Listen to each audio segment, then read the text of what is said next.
So this is a quick video showing people how to open their power lift gates on Jeep Commanders. You can see I have the actuator assembly here, and it's a lot different, a lot more complex than the lift gates that are not power activated. And so right now I have it connected to power just to show you what's going on.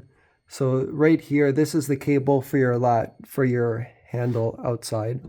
And if you pull the handle, you can see this is the electronic actuator here. And from inside the car, you can grab this lever here, but pulling this lever doesn't do anything. It's actually this one here with the hole that comes down here. This is what needs to move. So when you're inside the vehicle, you need to be pulling on this lever like this to pop your trunk, not this lever.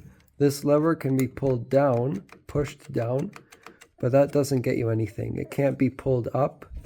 It's this here that needs to be pulled up for you to pop your trunk. And this is the access panel that you have to access it through. It just pops in. You don't have to take all this plastic off. Just reach your hand in there and lift on this, and that's what pops your trunk.